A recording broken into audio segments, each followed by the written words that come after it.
दोस्तों, क्या आप जानते हैं कि भारत का इसरो आज दुनिया की टॉप स्पेस एजेंसियों में गिना जाता है।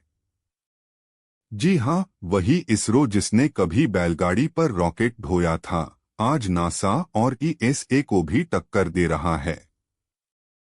2024 में चंद्रयान-3 की शानदार सफलता के बाद पूरी दुनिया ने भारत को सलाम किया। लेकिन दोस्तों, ये तो बस शुरुआत थी। 2025 में इसरो के पास ऐसे ऐसे मिशन हैं जो सुनकर आपका दिल गर्व से भर जाएगा। गगनयान से लेकर चंद्रयान-4 तक, शुक्रयान से लेकर निसार सैटेलाइट तक, भारत अंतरिक्ष में एक के बाद एक कमाल करने वाला है। तो दोस्तों, आज की इस वीडियो में हम आपको बिल्कुल आसान भाषा में बताएंगे कि इसरो के ये मिशन क्या हैं, ये कैसे काम करेंगे और इनसे भारत को क्या फायदा होगा। तो वीडियो को अंत तक जरूर देखिए क्योंकि हर मिशन एक से बढ़कर एक है। दोस्तों, सबसे पहले बात करते हैं उस मिशन की जिसका पूरा देश बेसब्री से इंतजार कर रहा है, और वो है गगनयान मिशन। ये भारत का पहला मानव अंतरिक्ष उड़ान कार्यक्रम है। इसका मतलब है कि भारत अपने ही रॉकेट में अपने ही अंतरिक्ष यात्रियों को स्पेस में भेजेगा। अभी तक सिर्फ अमेरिका, रूस और चीन ने ही ये कारनामा किया है। भारत चौथा देश बनने वाला है। इस मिशन में इसरो का GSLV मार्क 3 रॉकेट इस्तेमाल होगा, जिसे अब LVM-3 कहा जाता है। ये रॉकेट 3 भारतीय अंतरिक्ष यात्रियों को पृथ्वी की लो अर्थ ऑर्बिट में यानी करीब 400 किलोमीटर की ऊंचाई पर ले जाएगा। वहां वो कुछ दिन रहेंगे और फिर सुरक्षित वापस आएंगे। इसके लिए इसरो ने कई टेस्ट फ्लाइट्स भी सफलतापूर्वक कर ली हैं। क्रू एस्केप सिस्टम का टेस्ट हो चुका है, जो इमरजेंसी में अंतरिक्ष यात्रियों को बचा सकता है। व्योममित्र नाम की एक रोबोट भी बनाई गई है, जो पहले स्पेस में जाकर सब कुछ टेस्ट करेगी। दोस्तों, गगनयान सिर्फ एक मिशन नहीं है, ये भारत के लिए एक नए युग की शुरुआत है। दोस्तों, चंद्रयान-3 की सफलता के बाद अब इसरो चंद्रयान-4 की तैयारी में जुटा है, और ये मिशन और भी ज्यादा एक्साइटिंग है। चंद्रयान-3 में हमने चांद पर सॉफ्ट लैंडिंग की थी और प्रज्ञान रोवर ने चांद की सतह पर चलकर डेटा भेजा था।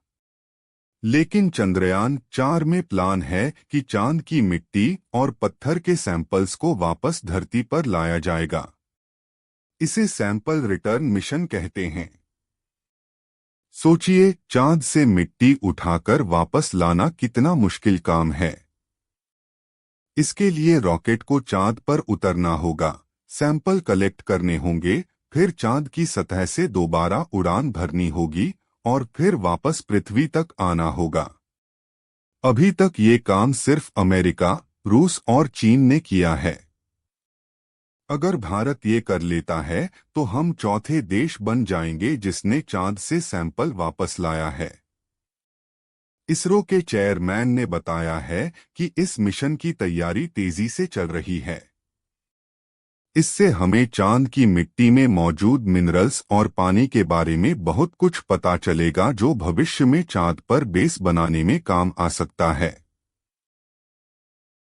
दोस्तों, चांद और मंगल के बाद अब इसरो की नजर शुक्र ग्रह पर है। शुक्रयान मिशन इसरो का प्लान है, जिसमें भारत शुक्र ग्रह की ऑर्बिट में एक सैटेलाइट भेजेगा। अब आप पूछेंगे कि शुक्र ग्रह पर जाने की क्या जरूरत है? तो दोस्तों, शुक्र ग्रह को पृथ्वी की बहन कहा जाता है क्योंकि साइज में ये पृथ्वी जैसा है। लेकिन इसकी सतह का तापमान 470 डिग्री सेल्सियस है, यानी सीसा भी पिघल जाए। इसका वायुमंडल बेहद घना है और सल्फ्यूरिक एसिड के बादल हैं। वैज्ञानिक जानना चाहते हैं कि शुक्र ग्रह कभी पृथ्वी जैसा रहने योग्य था या नहीं, और क्या हुआ कि ये इतना खतरनाक बन गया। ये समझना इसलिए जरूरी है क्योंकि ग्लोबल वार्मिंग की वजह से कहीं पृथ्वी भी शुक्र जैसी न बन जाए। इसरो का शुक्रयान ऑर्बिटर शुक्र के वायुमंडल, उसकी सतह और ज्वालामुखी गतिविधियों का अध्ययन करेगा। इसमें कई देशों के वैज्ञानिक उपकरण भी लगाए जा सकते हैं। अगर ये मिशन सफल होता है तो भारत उन चुनिंदा देशों में शामिल हो जाएगा जिन्होंने शुक्र ग्रह की स्टडी की है। दोस्तों, अब बात करते हैं एक ऐसे मिशन की जो इसरो और नासा ने मिलकर बनाया है। इसका नाम है निसार, यानी NASA ISRO synthetic aperture radar. ये एक बेहद एडवांस अर्थ ऑब्जर्वेशन सैटेलाइट है। आसान भाषा में समझें तो ये सैटेलाइट पृथ्वी की तस्वीरें लेगा, लेकिन साधारण तस्वीरें नहीं। ये रडार टेक्नोलॉजी से पृथ्वी की सतह में होने वाले बहुत छोटे छोटे बदलावों को भी पकड़ लेगा। मतलब अगर कोई ग्लेशियर पिघल रहा है, कोई जंगल कट रहा है,